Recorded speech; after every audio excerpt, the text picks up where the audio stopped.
What's going on, Spurs family? Welcome to this week's Power 5 player rankings. Coming in at number 5. my language stumbled on that one.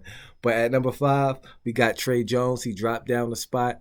Um, he's one of the players. He's a player on our team that can't be replaced. That's why I say he's the most important player on our team, because when he's out, it's nobody on his team that can do what he does. And so he's important for that reason. He dropped down a spot. His week wasn't awful. Well, shooting wise, it was awful. But he really didn't. His impact on the team wasn't awful. It's just that another player outperformed him. So that's why he dropped to the number 5 spot on this list. So, like I said, you have this list has to be fair. It's based off performances. And this week he didn't perform as well as somebody that, took his spot. And so he came in with this week 18 points, 7 assists, 1 steal, 36% from the field, and 16% from the three-point line. I feel like this is something that it was just a bad week. All players have these, off weeks. It happens. But yeah, don't get it confused though. Trey Jones is an important player on this team, and to me, the most important player on this team, because we cannot replace him. At number 4, we have Jeremy Sohan. This is a player we're going to see develop before our eyes. Obviously, the shooting, that's going to take off season. There's no doubt in my mind that next season he's going to be a better shooter. He ain't going to be making shots like Steph Curry, but he's going to be he'll be shooting the ball a lot better than he is this year. I have no doubt in my mind that they're going to work on his perimeter shot, because you see teams, they just backing off of him, they daring him to shoot. And in this new league that we have here, you got to be able to shoot the 3 ball. But nonetheless, he's a player that he can guard all positions. The things that I had concern about is him finishing around the rim. He's starting to finish well around the rim. Another thing was his rebounding. In the beginning of the season, he was getting around 2 rebounds.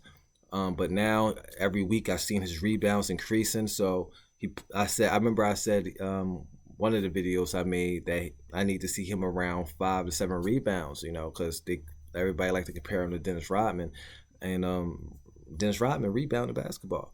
And I'm not expecting him to get 10, 17 rebounds in one game. But, this is, 19-year-old kid. But I was like, around 5 or 7 rebounds will suffice. And that's what he did this week. He put up 5 rebounds.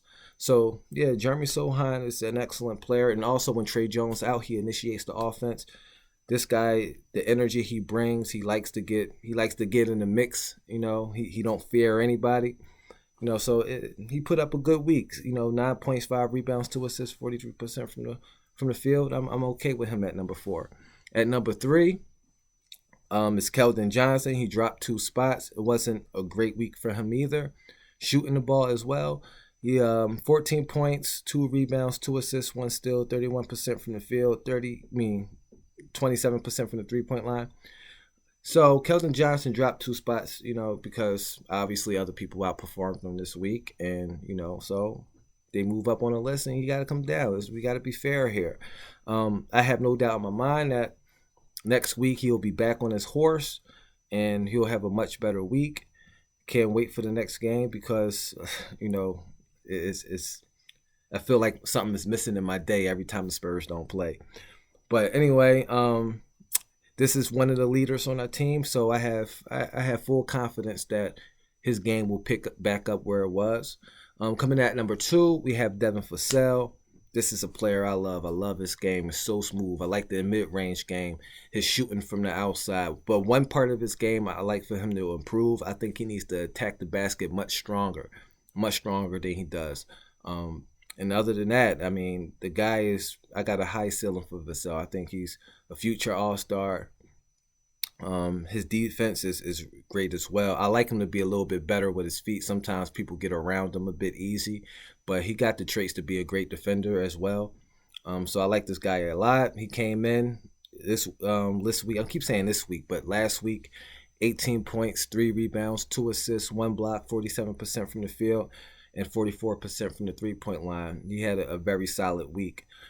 At number 1, I have Jakob Poeltl, uh, the the underrated big. He's very underrated to me. I don't know why a lot of people don't talk about him. Maybe because he's a throwback center, where he don't get most of his points from the outside. He's not coming down pulling up 3-point shots and mid-range shots. He's a throwback center. He like to get his points in the paint. This week, 16 points, 9 rebounds, 3 assists, 77% from the field, and 77% from the free throw line. Now, I point that out because Jakob Poeltl is not really a good free throw shooter. And this week, he shot a higher percentage in his free throws than Devin Vassell. Devin Vassell, I think, was shooting 67% from the free throw line. Jakob Poeltl was shooting 77% from the free throw line. So it's always good to see Jakob Poeltl knocking down his free throws. So there you have it. That's my Power 5 player rankings of the week. Can't wait to see how we perform this week. So get at y'all when I get at y'all. Peace and blessings.